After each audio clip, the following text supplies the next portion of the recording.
In a small sixth-floor apartment, a 70-year-old Iranian man prepared himself for another ordinary journey through the city. His outfit was simple but carefully chosen: a white polo shirt tucked neatly into faded blue jeans, a pair of black Nike shoes that had carried him through countless walks, and a black face mask that clung damply to his skin in the humidity. Over his shoulders hung a black backpack, its straps adjusted tightly as if he were bracing for the crowded hours ahead. He checked his keys twice before leaving the apartment, a habit formed over decades of routine.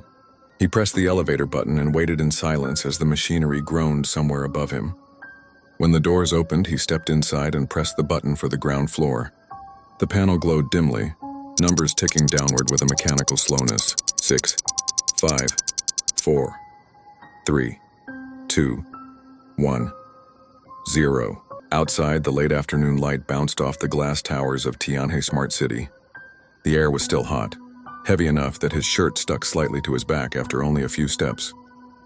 He walked at a steady pace, his black mask moving slightly with each breath, until he reached the entrance to Tianhe Smart City metro station. Inside, the cool air conditioning gave little relief.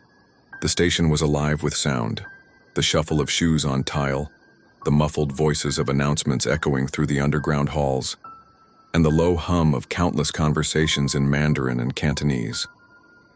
He descended the escalator slowly, surrounded by commuters who stood tightly together, most of them staring at their phones. Signs for Line 21 glowed yellow above the platform, their arrows leading him down one more flight until he was standing before the full wall of glass that separated passengers from the tracks. Beyond the barrier, headlights appeared. Then the sleek body of the Line 21 train slid into place. The doors lined up exactly with the barrier gates, and with a hiss, they opened together. The man stepped into the carriage and found himself pressed immediately into a crowd of Chinese passengers. He held onto a silver pole with one hand, his black backpack tight against his shoulders. Above him, the digital monitor glowed brightly, showing the list of stations along the yellow line. The characters for Tianhe Park and later connections flickered across the screen. He stared at it intently, unwilling to miss the stop where he would need to transfer. The train jolted forward, air conditioning struggling against the thick mass of bodies. His white polo clung more tightly to his back with each minute. When the monitor announced Tiyu Xilu, the carriage doors opened and the crowd surged outward. The man followed, carried forward by the stream of bodies. The station was louder here, busier, with orange signs pointing clearly to Line 3. Escalators were packed, every step filled. He held firmly to the handrail, his body swaying slightly as the escalator lifted him into another vast concourse. The heat here was worse, air heavy despite the underground setting. Security control lines stretched out in one direction, with guards watching bags pass through scanners. He scanned the signs above until he found Exit C.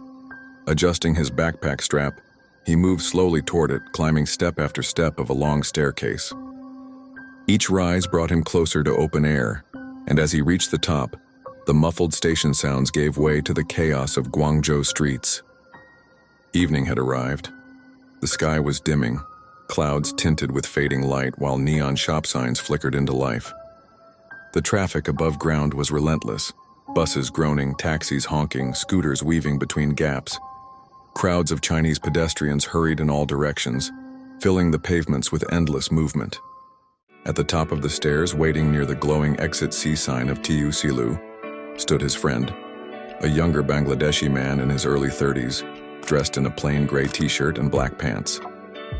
His look was casual but sharp, made more distinctive by the bright yellow Adidas shoes he always wore, the color flashing against the pavement under the station lights. The two men exchanged only the smallest of greetings, a faint smile, a nod, but it was enough.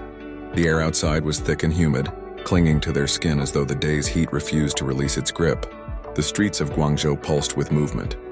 Neon signs glowed on every corner, flashing red, green, and white across the glass facades of malls and towers. Taxis honked in short bursts, their green and yellow shells weaving between buses that braked and hissed loudly as they pulled into stops.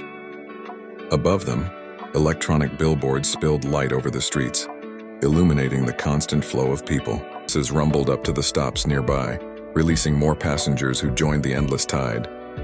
Doors opened with a sharp hiss and the voices of conductors echoed briefly before fading back into the noise. Across the road, the owner of a small drink shop stacked crates of bottled water one by one. The thud of plastic against pavement cutting through the evening rhythm. The two men said very little. The Iranian, with his simple white polo and worn Nike shoes, sat still, shoulders finally relaxing after hours of tightness in the metro crowds. His black backpack rested at his side, straps dangling toward the ground. His friend stretched his legs, the bright yellow shoes standing out even in the dimming light, his gaze occasionally following the passing crowds.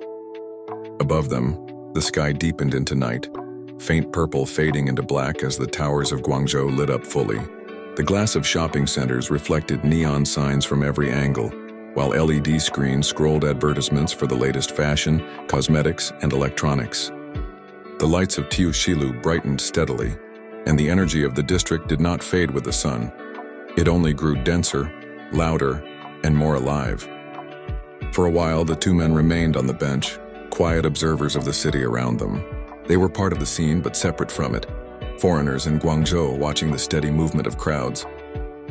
The girls in shorts and tank tops walked past in endless rhythm, the laughter and tapping sandals filling the night air, and the men simply watched, sitting in silence as the city surged around them.